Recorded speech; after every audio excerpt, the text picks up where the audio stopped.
आज जो है फिर से एक नई वीडियो में आप लोग का स्वागत है। और ये जो है वीडियो का छठा पार्ट बन रहा है।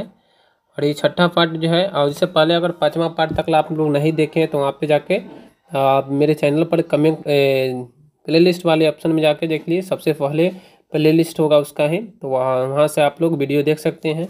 और तब जो है आपको सभी बात को समझ में आएगी। और ये बना रहे हैं। चलिए वीडियो को स्टार्ट कर लेते हैं और 181 नंबर को देखते हैं। राज्यपाल विधानसभा में कितने अंगत भारतीयों को नियुक्त कर सकता है? यानी कि राज्यपाल जो है विधानसभा में कितने अंगल भारतीयों को नियुक्त कर सकता है? तो उसका एक। अगला क्वेश्चन है, राज्यपाल सोने के पिंजरे में निवास करने वाला चिड़िया के समान ये वाक्य किसने कहा था? ये था सरोजिनी नायडू ने कहा था। किसने कहा था? सरोजिनी नायडू। अगला क्वेश्चन है,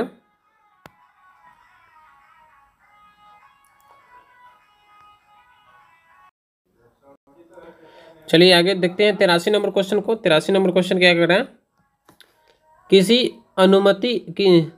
किसकी अनुमति के बिना राज्यपाल भी विधानसभा में कोई धन विधेयक पास नहीं हो सकता है? तो किसके अनुमति से? तो राज्यपाल के अनुमति के बिना धन विधेयक पास नहीं किया जा सकता राज्यसभा में। अगला है, राज्य सरकार को कौन अंग भंग कर सकता है? यानी कि राज्य सरकार को कौन भंग कर सकता है? तो राज्यपाल की सिफारिश पर राष्ट्रपति भंग कर सकते हैं राज्यसभा को। राज्यपाल की सिफारिश कौन करेगा? तो राष्ट्रपति उसको भंग कर सकते हैं। 185, भारत के किस उच्च न्यायालय में न्यायाधीशों की संख्या सबसे कम है? भारत के किस न्यायालय में न्यायाधीशों की संख्या सबसे कम है? तो वह सिक्किम के। सबसे छोटा भी है ये।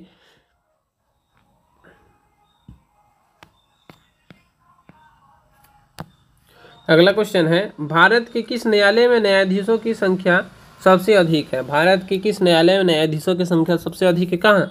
तो इलाहाबाद। इलाहाबाद कहाँ पड़ता है? तो इलाहाबाद उत्तर प्रदेश में पड़ता है। जहाँ पे आप लोग जानते हैं भारत के सबसे अत्यधिक जनसंख्या कहाँ? उत्तर प्रदेश में है। तो क्या वहीं पे ही सबसे ज़्यादा क्या समस्या होगा? और समस्या होगा तो जजों का बेंच सबसे अधिक कहाँ होगा? तो वहीं होगा। चलिए 187 नंबर है, उच्च न्यायालय के क्षेत्राधिकार को हटाने या बढ़ाने का अधिकार किसे है? यानी कि उच्च न्यायालय के जो क्षेत्राधिकार है उसे घटाने या बढ़ाने का अधिकार किसे? तो भारतीय संसद के पास है, भारतीय संसद। अगला है 188 नंबर, उच्च न्यायालय के न्यायाधीशों की नियुक्ति कौन करता है? यानी कि उच्च न्यायालय के जो न्यायाधीश होता है उसकी नियुक्ति कौन करते हैं? इसका राइट आंसर रहेगा राष्ट्रपति। अगला क्वेश्चन है 189 नंबर, उच्च न्यायालय के न्यायाधीशों की सेवानिवृत्त आयु कितनी होनी चाहिए? यानी कि उच्च न्यायालय के जो न्यायाधीश होते हैं उनका अधिकतर जो सेवानिवृत्त आयु कितनी होनी चाहिए? तब 62 वर्ष तक वह सेवा दे सकते हैं।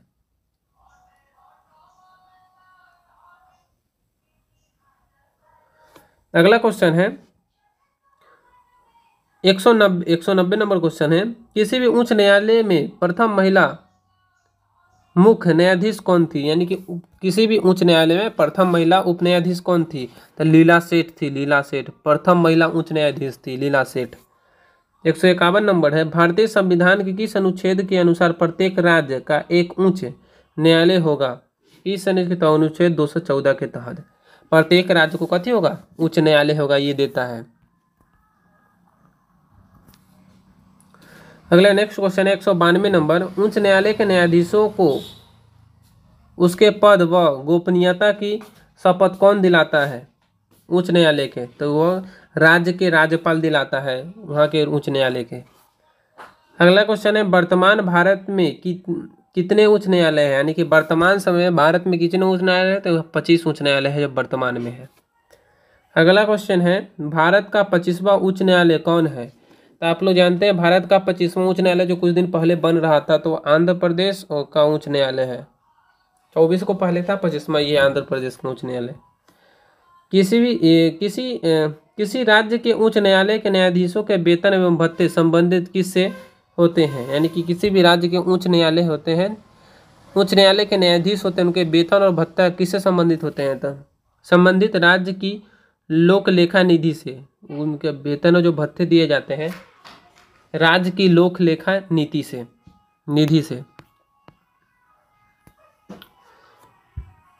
अगला क्वेश्चन है 196 नंबर, भारतीय संविधान का संरक्षक व व्याख्याकार कौन होता है?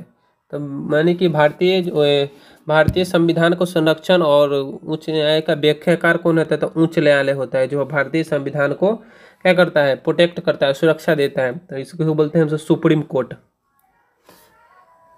उच्च न्यायालय को हमसे कथी बोलेंगे? Supreme court. आप लोग जानते होंगे सुप्रीम कोर्ट में चल जाएंगे तो हमसे कथी बोलेंगे? उच्च न्यायालय।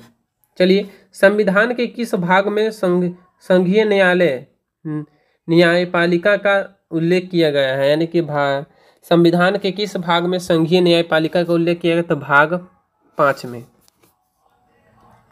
198 नंबर है, उच्च न्यायालय या सुप्रीम कोर्ट का गठन संबंधित प्रस्ताव संविधान के किस अनुच्छेद में किया गया है? तो अनुच्छेद 124 में।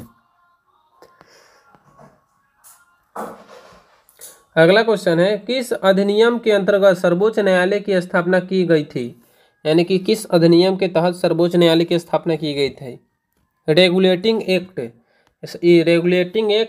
1773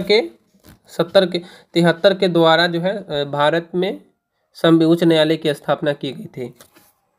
अगला है, संविधान में मूल रूप से सर्वोच्च न्यायालय के एक मुख्य न्यायाधीश सहित कितने न्यायाधीशों की व्यवस्था की गई है? यानी कि संविधान में मूल रूप से सर्वोच्च न्यायालय के एक न्यायाधीश, एक जो मुख्य न्यायाधीश होंगे और उसके साथ कितने न्यायाधीशों की व्यवस्था की गई? था 8 को हो सकते हैं। उच्च न्यायालय में 8 को न्यायाधीश हो सकते हैं और उसमें से एक मुख्य न्यायाधीश होंगे 8 का। अगला है, वर्तमान में सर्वोच्च न्यायालय में मुख्य न्यायाधीश सहित न्यायाधीशों की कुल संख्या कितनी होती है? वर्तमान में सर्वोच्च न्यायालय में मुख्य न्यायाधीशों सहित न्यायाधीशों की कुल संख्या कितनी? तो 24 हो सकते हैं। कितना? 34 हो सकते हैं। ये पहले के था, या अभी 34 हो सकते हैं, एक बेंच पर बैठ सकते हैं।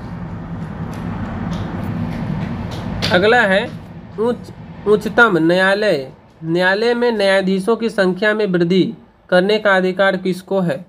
यानी कि उच्च न्यायालय के न्यायाधीशों की संख्या में वृद्धि करने का अधिकार किसे दिया गया? तो संसद को दिया गया। संसद चाहेगा तो उच्च न्यायालय की न्यायाधीशों की संख्या को बढ़ा सकता है या घटा भी सकता है। अगला क्वेश्चन है, सर्वोच्च न्यायालय के न्यायाधीशों की नियुक्ति कौन करता है? अब जो सर्वोच्च न्यायालय होते हैं, जिसको सुप्रीम कोर्ट हम सब बोलते हैं, उसका जो जज होते हैं उसका नियुक्ति कौन करता है? न्यायाधीश का तो राष्ट्रपति करते हैं। अगला है, उच्च न्यायालय के न्यायाधीशों की सेवानिवृत्त की आयु क्या है? यानी कि जो भारतीय उच्च न्यायालय है वो अपना सेवा कितने वर्षों तक दे सकते हैं? तब 65 वर्षों तक लास्ट सेवा दे सकते हैं, उसके बाद उनको रिटायर होना पड़ेगा। अगला है, सर्वोच्च न्यायालय के न्यायाधीशों को उसके पद से कौन हटा सकता है? यानी कि सर्वोच्च न्यायालय के जो न्यायाधीश होंगे उनके पद से कौन हटा सकता है? तो महाभियोग के द्वारा हटाया जा सकता है। जो राष्ट्रपति के द्वारा भी महाभियोग लाकर हटाया जा सकता है और सर्वोच्च न्यायालय के जो न्यायाधीश होते हैं उनको भी। अगला है, भारत के प्रथम मुख्य न्यायाधीश कौन थे? भारत के जो सबसे सर्वप्रथम मुख्य न्यायाधीश कौन थे? हरिलाल जेकानिया थे। अगला क्वेश्चन है, जनहित याचिका कहाँ दायर की जा सकती है? यानी कि जो जनहित याचिका है वो कहाँ दायर की जा सकती है? सर्वोच्च न्यायालय में। अगला क्वेश्चन है, सर्वोच्च न्यायालय का मुख्य न्यायाधीश कौन हो सकता है? सर्वोच्च न्यायालय के जो न्यायाधीश हैं वो कौन हो सकता है? तो देखिए इस प्रकार से आंसर, जैसे कम से कम 10 वर्ष तक उच्च न्यायालय में वकालत की हो, यानी कि जो न्यायाधीश बनने योग्य होंगे वो 10 वर्षों तक ना उच्च न्यायालय में न्यायाधीश होंगे, वो बन सकते हैं। 5 वर्ष किसी उच्च न्यायालय के न्यायाधीश रहे होंगे, यानी कि 10 वर्षों के लिए वकालत कर चुके होंगे और 5 वर्ष जो है ना किसी न्यायालय के उच्च न्यायाधीश रहे होंगे, तब उनको सर्वोच्च न्यायालय का मुख्य न्यायाधीश बनाया जा सकता है। अगला है, मौलिक अधिकारों की रक्षा कौन करता है? तो मौलिक अधिकारों की इसका रक्षा कौन करता है? तो आप लोग जानते हैं सर्वोच्च न्यायालय की, यानी कि हमारा जो है सुप्रीम कोर्ट करता है सर। मौलिक अधिकार कितने हैं? तो अभी जो है वर्तमान समय में 6 मौलिक अधिकार हैं। अगला है 10 नंबर 210 नंबर, निर्वाचन आयोग का गठन कौन करता है? तो राष्ट्रपति करते हैं। चलिए आज के लिए बस इतना ही, फिर मिलते हैं नेक्स्ट वीडियो में। आपको अगर वीडियो आपको अच्छा लगता है तो वीडियो को लाइक कर लें, चैनल को सब्सक्राइब कर लें, और चलिए फिर मिलते हैं नेक्स्ट वीडियो। जय हिंद, जय भारत।